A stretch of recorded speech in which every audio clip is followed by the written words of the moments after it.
여기가 청상이야. 청상 여기 아니야. 여기. 한라산 정상은 여기야.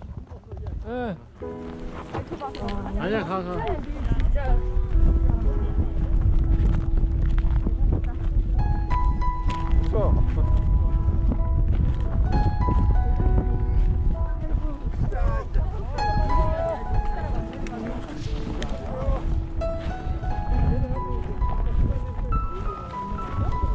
이거 원래 무술하는 데인데 탁탁.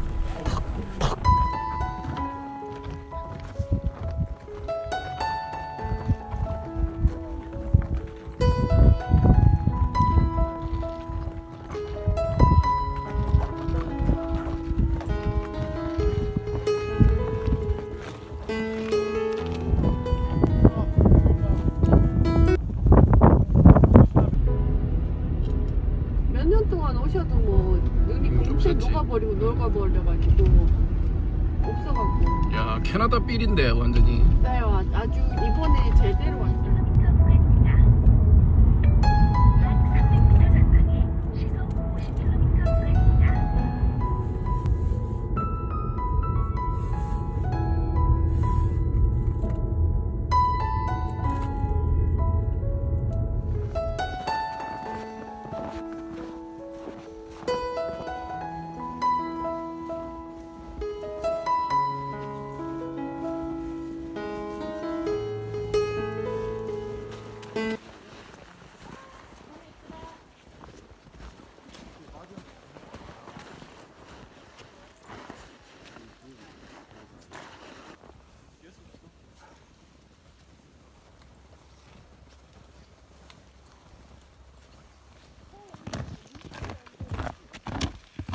오, 이렇게 찍으니까 너무 예쁘다. 아,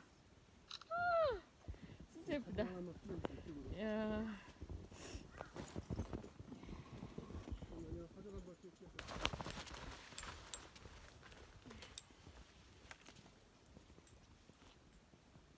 사진 한번 꺼내보아.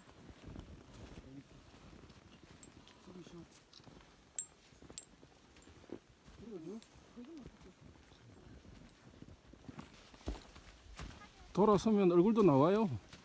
그렇죠. 사진도 되고 나중에.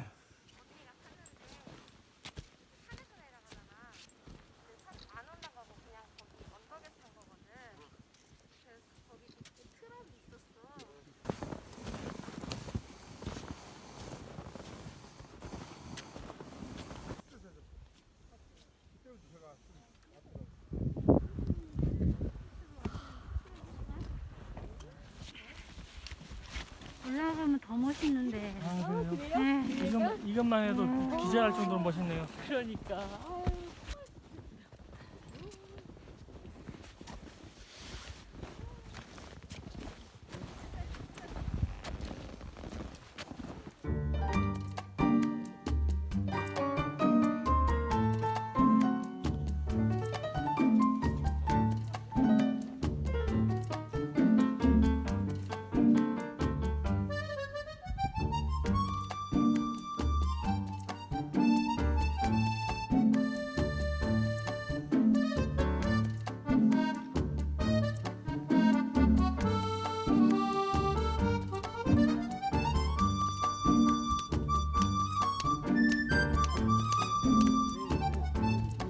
그치? 나눠 마시자.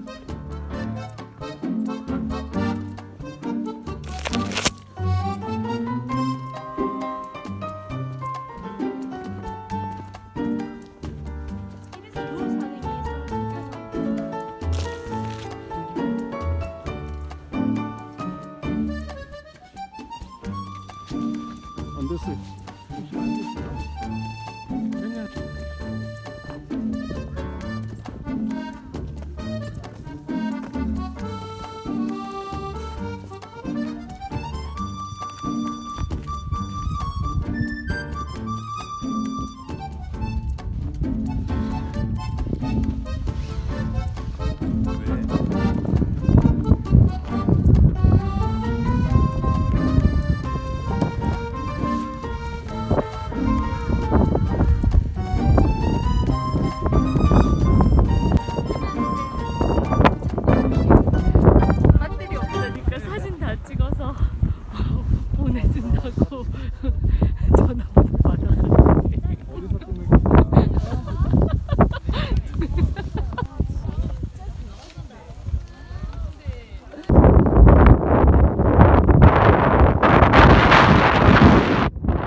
제가 이야기했잖아요. 그러니까.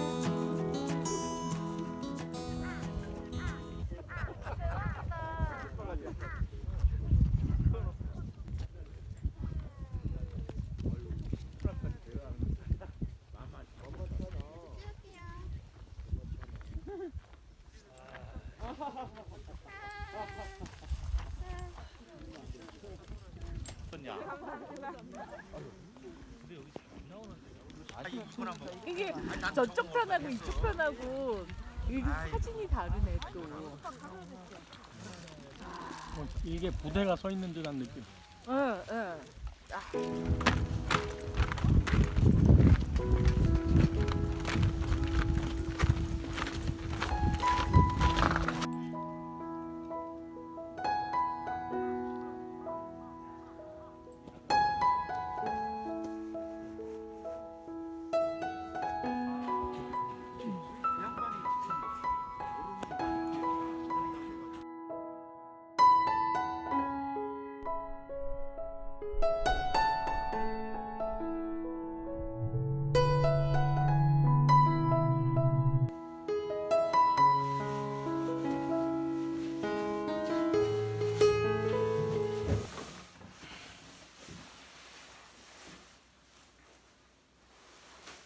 춥다.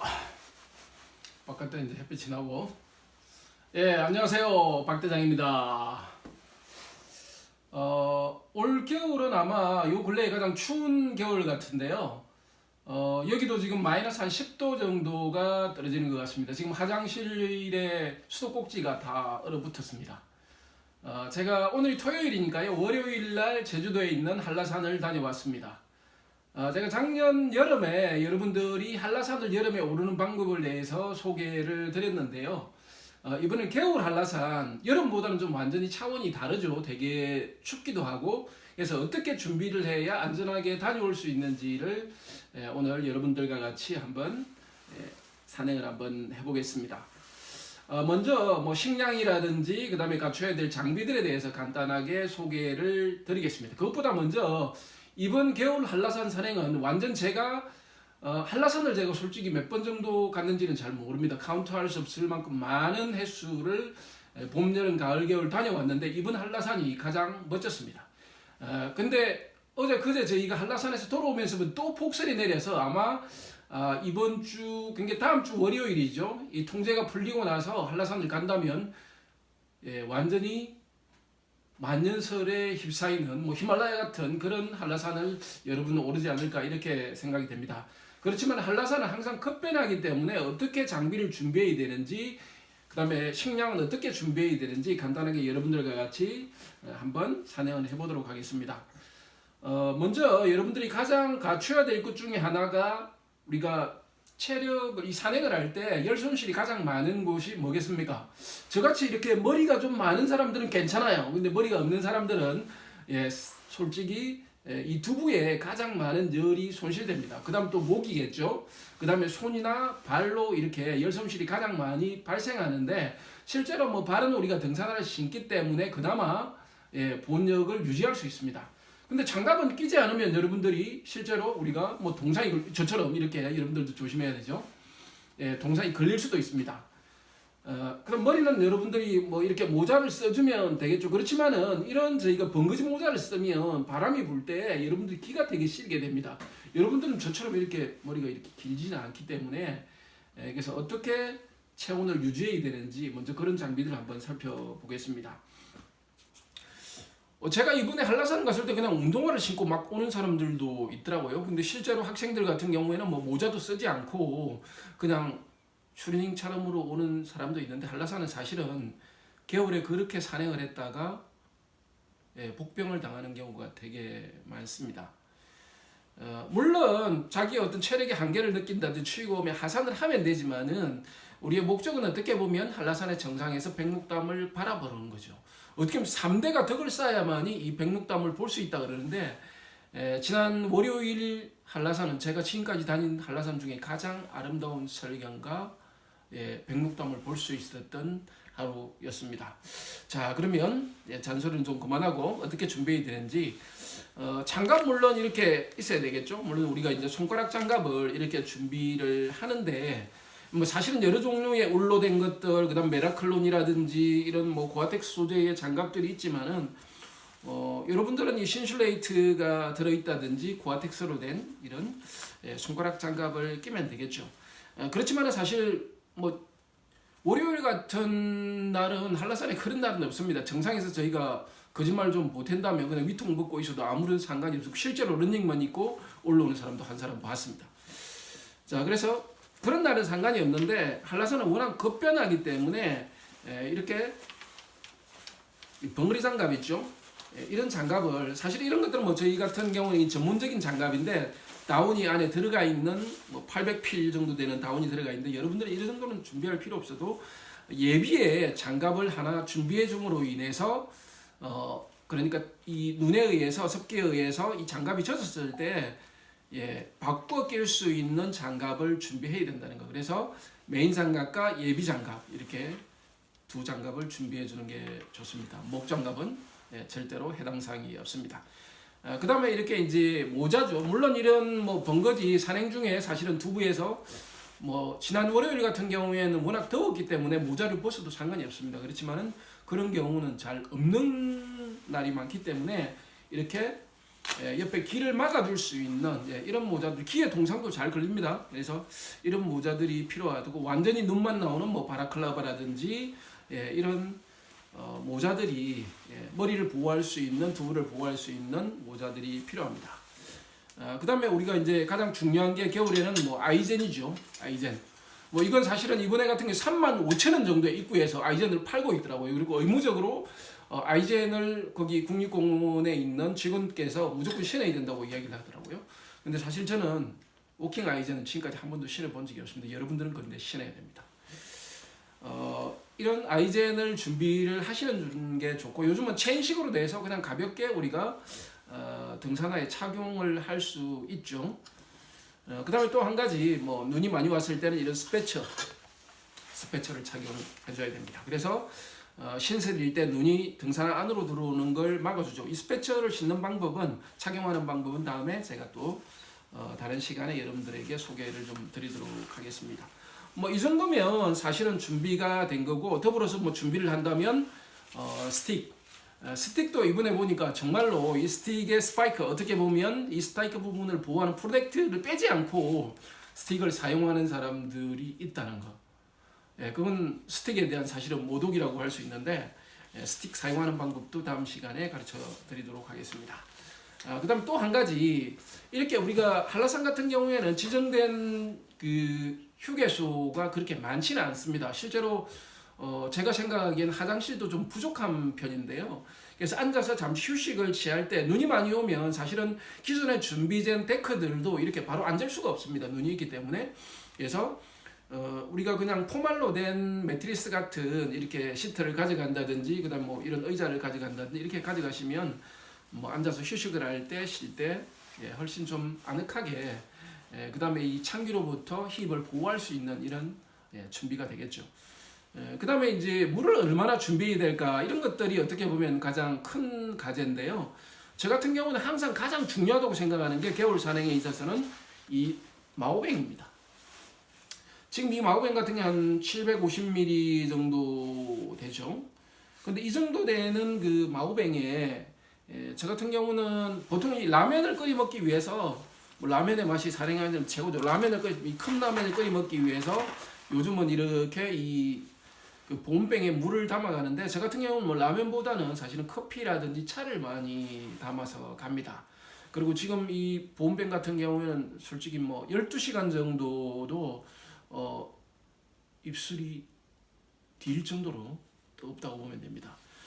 그래서 물론 이 카바가 있는 보온병을 준비해 주시고 물론 이렇게 뭐 날진 용기라든지 이런 곳에 이렇게 넣어도 됩니다. 이렇게 넣어서 따뜻한 물을 넣어서 차를 넣어서 이렇게 가져가면 될 것 같고요. 그러면 뭐 한 500ml에서 750ml 정도의 따뜻한 물과 보통 이런 뭐 제주도 이건 삼다수죠. 뭐 광고 제가 협찬하는 건 아닙니다. 제가 이거 제주도에서 온 건 아닙니다. 여기서 산 건데요. 이런 물을 보통 한 겨울 산행에서는 그렇게 많이 마시지는 않아요. 여름에는 뭐 한 2리터, 3리터 이렇게 마시지만은 보통 겨울 같은 경우에는 지금 이런 작은 거 있죠? 한 0.5리터니까 이거 2개 정도면 1리터죠. 1리터 정도 마시고 따뜻한 물을 뭐 0.5리터에서 0.75리터 이렇게 준비하시면 성판악 가름사 코스를 할 정도의 끝마칠 때까지 뭐 한 모금 정도의 물이 남는다고 보면 되는데요. 겨울 산행에서 이렇게 케이스가 있는 곳이나 이 마오뱅에 든 물들은 걱정할 필요가 없습니다. 근데 삼다수를 배낭에 이렇게 딱 넣어가지고 여러분들이 뭐 사이드에 넣는다든지 꺼내기 좋게 이렇게 가져가면 어떻게 되냐면요. 이 마개 부분이 딱 열었을 때 여러분들은 술이 아니고 이 물을 마실 수가 없습니다. 왜? 이 목 부분이 다 얼어버리는 거죠. 그럼 어떻게 이 삼다수들은 가져가야 되느냐? 얼지 않게끔 네, 이렇게 꽂아야 됩니다. 이렇게 꽂으면 우리가 마시는 이 목 부분이 얼지 않습니다. 겨울에도요. 이렇게 이제 출렁출렁하면서 산행을 하는 거죠. 이건 중요한 아이디어입니다. 그래서 항상 이렇게 가져가는 게 아니고 이렇게 가져가라. 그래서 물은 0.5리터 2개 정도와 따뜻한 물을 0.5에서 0.75리터 정도 가져가시면 산행을 마칠 때까지 수분 공급이 원활하겠죠. 간식은 사실은 뭐 이렇게 우리가 뭐 칼로리바라든지 그다음에 이제 우리가 말린 견과류라든지 뭐 요즘은 뭐 양갱이라는 게 단기가 있는 에너지바라든지 이런 것들이 너무나 잘 나와 있기 때문에 이런 것들 2-3개 뭐 이런 것들 한 2-3개 그다음에 수분 공급이 원활하고 사실은 뭐 여름이면 오이가 좋겠지만 지금은 겨울철에 이렇게 제주도 이 귤을 쏘아가죠. 이건 제주도에서 온 겁니다. 한번 한라산까지 가서 얼렸던 건데 지금 완전히 해동됐습니다. 이런 귤을 가져가시면 수분 공급이 더 원활하고 뭔가 좀 이렇게 시원한 걸 마시고 싶잖아요. 어떤 때는 그럼 갈증이 날 때 이렇게 하나씩 먹는 거죠. 그래서 제주도 귤이 되게 좋습니다. 비타민도 공급이 되고 갈증도 해소를 하고. 그 다음에 여러분들이 뭐 산행을 하면 지정된 시간 안에 갔다 오면 상관이 없겠죠. 근데 보통 초보자의 경우 성판악 가름사 코스를 택했을 때 가장 빠른 코스는 뭐 이렇게 그 성판악으로 해서 성판악으로 내려오면 아무런 문제가 없겠죠. 최단 코스라고 보면 되는데요. 한라산으로 가는. 그렇지 않는 경우 만약의 경우에 지난 월요일 같은 경우는 이게 신이 준 날입니다. 어떻게 왜 그러냐면은 3일 동안의 신설이 파우다에 어떤 습기가 없는 눈이 내렸기 때문에 하산할 때 제가 지금까지 다닌 것 중에서는 가장 쉽게 할산할 수 있는 날이었습니다. 실제보다는 한 1시간 반 정도, 1시간 정도 더 빨리 할산할 수 있는 그 눈의 컨디션을 주기 때문에 무릎에 관절에 무리 되지 않고 빨리빨리 내려올 수 있었던 거죠. 근데 그런 경우가 아닌 시간이 좀 오버됐을 경우를 생각해 보면 꼭 이렇게 헤드랜턴이 필수적입니다. 뭐 이 헤드랜턴의 무게는 아주 적기 때문에 배낭 헤드에 이렇게 넣어주시면 아주 간단하겠죠. 근데 여기서 중요한 건 요즘은 휴대폰이 없는 사람은 다 없습니다. 그래서 휴대폰도 이 프레쉬 기능이 되기 때문에 굳이 헤드랜턴을 안 가져가도 됩니다. 근데 산에서는 추위에서는 휴대폰은 빨리 방전이 되기 때문에 여러분들은 보조 배터리를 준비해 주는 게 좋습니다. 그리고 보조 배터리를 여러분들이 가장 배낭 헤드에 넣는다든지 사이드에 넣는다면 여러분들의 보조 배터리는 휴대폰과 똑같습니다. 빨리 방전이 되어버리죠. 추우면 급속도로 방전이 됩니다. 그래서 어디에 보관하는 게 좋냐면 작은 예비 배터리를 호주머니에 넣어주면 여러분들의 휴대폰에 이 배터리가 떨어졌을 때 딱 연결을 해서 그때 프레쉬 기능으로 사용을 하면 됩니다. 근데 굳이 헤드랜턴 없더라도 휴대폰이 내려올 때까지 충분히 프레쉬 기능을 발휘할 수 있도록 보조 배터리를 하나 준비해주면 좋겠습니다. 이런 정도면 뭐 작은 배낭에 여러분들이 이런 것들을 넣어서 산행을 하신다면 좀 더 즐거운 한라산 산행이 되지 않을까 이렇게 생각을 합니다. 그리고 여러분들이 산행을 할 때 가장 중요한 키포인트가 하나 있습니다. 뭐냐면요. 여러분들은 산을 나에게 맞추려고 그러는 거예요. 자연을 즐기기 위해서 산행하는데 그러면 어떻게 보면 날짜를 정하다 보면 악천 후에도 그 산에 갈 수 있는 확률이 많아집니다. 그게 아니고 가장 안전한 산행을 가장 멋진 자연의 모습을 보기 위해서는 자연에 내가 시간을 맞춰야 되는 거죠. 그래서 저희 같은 경우에는 3일 동안의 그 한라산이 통제됐는데 월요일부터 이게 딱 열리죠. 열린다는 이 이야기를 듣고 미리 폭설이 왔으니까 그날에 맞춰서 예약을 한 겁니다. 지금 여러분들이 예약제로 진행을 하기 때문에 전부 다 한라산 가기 전에 여러분들의 이름으로 다 그 탐방센터에 예약을 해야 됩니다. 그렇지 않으면 체크하는데 문제가 되겠죠. 그래서 꼭 먼저 여러분들이 한라산은 예약제로 1000명, 하루에 1000명을 받기 때문에 먼저 예약을 하고 다른 준비를 해야 된다는 사실을 꼭 기억해 주시고요. 하여튼 여러분들이 여러분들의 시간을 자연에 맞춰야만이 좀 더 안전하고 좀 더 멋진 산행을 할 수 있다는 걸 여러분들에게 말씀을 드립니다. 자, 산행을 하고 싶다면, 한라산으로 가고 싶다면, 겨울 한라산으로 즐기고 싶다면 언제? 다음 주 이번 토요일이 일요일이 지나서 바로 한라산이 오픈되는 날을 여러분들이 부킹한다면 여러분들이 최고의 설경에 최고의 설화의 한라산을 만끽할 수 있습니다. 그러면 이렇게 안전산행에 대한 한라산 산행에 대한 이야기들을 여러분들에게 설명을 드렸고요.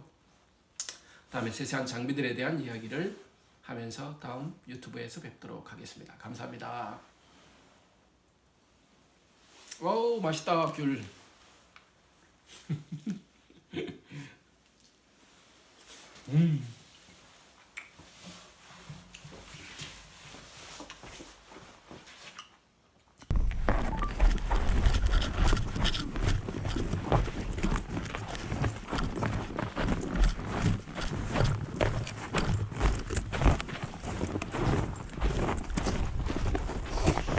살아 죽인다 여기.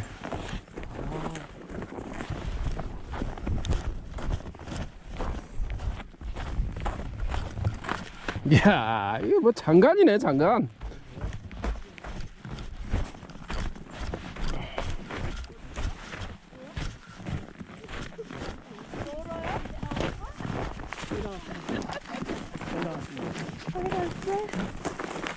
어휴, 진짜 고생하셨네, 가늠사에서. 이야.